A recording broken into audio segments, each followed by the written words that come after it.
Salut les investisseurs, dans cette vidéo on va regarder le conseil de la semaine du journal Investir. Il s'agit de Schneider Electric. Est-ce que c'est un bon investissement? Avant de commencer, je vous rappelle que si vous aimez mon travail, vous pouvez me soutenir en faisant un don via le lien en description de cette vidéo, et pensez à vous abonner à la chaîne pour ne pas rater les prochaines mises à jour. Allez, on commence tout de suite. Donc là, Schneider Electric, c'est un cours qui a été multiplié par 5-6 en 10 ans, avec des à-coups notamment sur cette période de janvier à septembre 2022. Qu'est-ce qui s'est passé? On va regarder ça ensemble. Le cours a quand même perdu 30-40%. La croissance. En médiane, le groupe croît de 5,5% sur 10 ans, avec évidemment la récession du chiffre d'affaires en 2020 et un fort rattrapage les 2 années suivantes. L'année 2023 a affiché un revenu qui s'est stabilisé autour de la médiane, donc ça c'est très bon. Il y a des acquisitions aussi pour agrémenter le chiffre d'affaires de l'entreprise. Est-ce que les marges sont stables ou en augmentation? Donc on va regarder ça.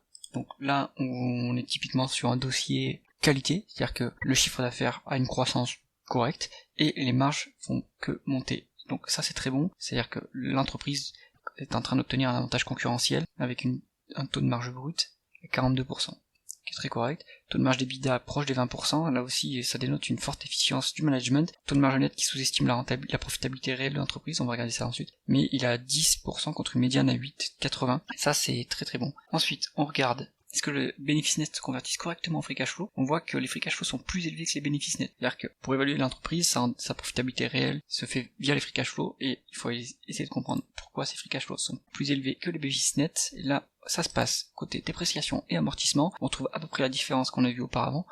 Donc 22 milliards de dépréciation et d'amortissement sur 10 ans, parce que l'entreprise déprécie son outil industriel, évidemment. Et donc il y a peut-être des actifs dépréciés au bilan qui ont toujours de la valeur, donc ça veut dire que peut-être dans le bilan il y a de la valeur cachée. Si on regarde la rentabilité des capitaux investis, on est sur du 11%, le plus haut sur 10 ans, donc ça c'est très très bon, c'est très efficient, donc le management est très efficace pour créer de la valeur pour l'actionnaire. Est-ce que l'entreprise est endettée? 11 milliards 300 millions de dettes face à un EBITDA de 7 milliards, donc c'est moins de 2 fois l'EBITDA, donc très soutenable, aucun problème, le bilan est sain.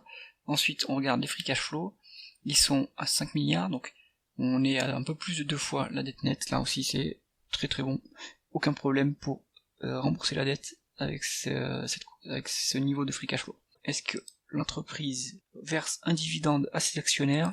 Elle verse 2 milliards de dividendes sur une market cap de 135 milliards, donc ça fait un peu plus entre 1 et 2%, 1,5% on va dire, donc c'est, j'imagine, un dividende en croissance actuellement, mais en tout cas l'entreprise peut se le permettre face à son niveau de free cash flow qui est à 5 milliards, donc ça représente moins de la moitié des free cash flow, donc dividende soutenable en croissance. Le rendement actuel n'est pas si élevé que ça, mais il est en augmentation, donc ça c'est bon signe. Est-ce que l'entreprise retourne de la valeur aux actionnaires via des rachats d'actions? Et là c'est pas le cas, il y a eu des rachats d'actions au début de la décennie, et puis il y a eu peut-être une acquisition via l'émission de nouvelles actions, ça se passe dans les rapports financiers, il faut essayer de comprendre d'où ça vient, mais en tout cas le nombre d'actions est en augmentation pour l'entreprise, donc ça c'est moins bon.